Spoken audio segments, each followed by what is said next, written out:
Google Doodle tampilkan angklung. Cari tahu sejarah angklung.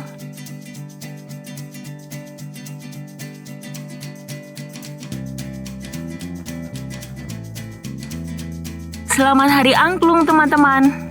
Wah, keren sekali ya. Kebudayaan kita juga dirayakan oleh dunia loh. Terbukti Google Doodle hari ini menampilkan anak-anak yang sedang memainkan angklung. Tahun 2010, Organisasi Pendidikan, Keilmuan dan Kebudayaan Perserikatan Bangsa-Bangsa atau UNESCO secara resmi menyatakan angklung menjadi warisan budaya dunia. Tepatnya 18 November 2010, bertempat di Nairobi, Kenya, angklung dikukuhkan oleh UNESCO sebagai warisan budaya dunia asli Indonesia. Angklung merupakan alat musik tradisional Indonesia yang dibuat dari bambu. Jenis bambu yang biasa digunakan adalah awi wulung atau bambu berwarna hitam dan awi teman, bambu berwarna putih. Terima kasih karena selalu jadi teman setia Bobo. Sebelum lanjut videonya, jangan lupa like, subscribe, dan nyalakan lonceng notifikasinya ya. Sejarah panjang alat musik angklung.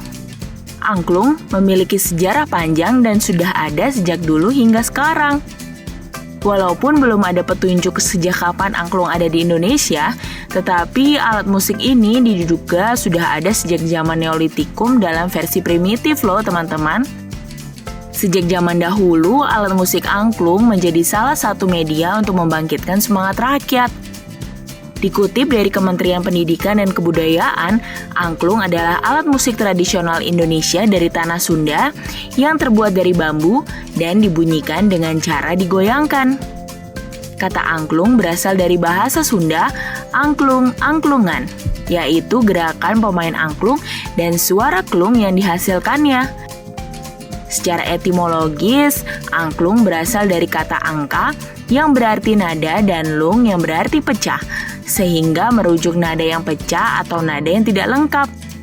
Jadi untuk memainkan angklung, biasanya setiap orang memegang nada yang berbeda dan dibunyikan sesuai nada pada lagu yang dimainkan.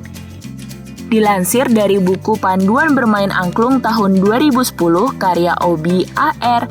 Wiramiharda, disarikan kompas.com, 27 Desember 2020, sejarah angklung awalnya merupakan salah satu alat bunyi-bunyian yang digunakan untuk upacara-upacara yang berhubungan dengan padi. Di Jawa Barat, penduduk desa percaya bahwa suara bambu bisa menarik perhatian Dewi Sri yang merupakan Dewi Padi dan Kemakmuran.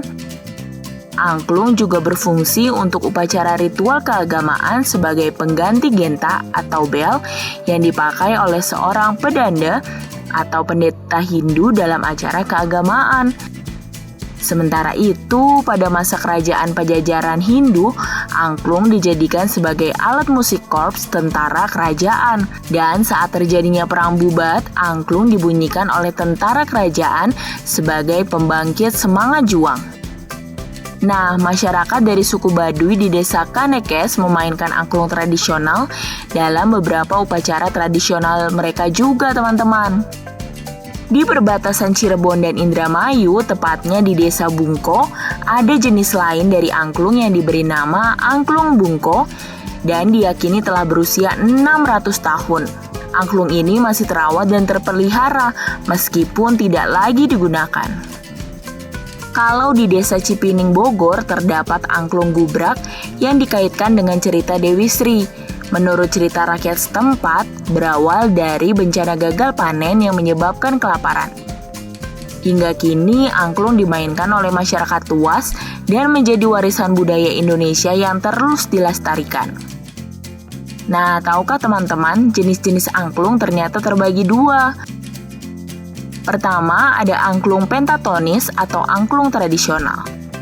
Angklung ini terdiri dari beberapa jenis, yakni angklung kanekes, angklung dok-dok lojor, angklung gubrak, angklung badeng, angklung buncis. Sedangkan yang kedua ada angklung modern atau diatonis atau nama lainnya angklung daeng. Angklung ini ukurannya menyesuaikan usia pemain yang akan memainkan lagu dalam penampilan angklung. Nah, apakah teman-teman tertarik untuk belajar bermain angklung? Teman-teman, jangan lupa kunjungi website untuk anak ya, bobo.id. Like, comment, share, dan subscribe juga ke channel Bobo yuk!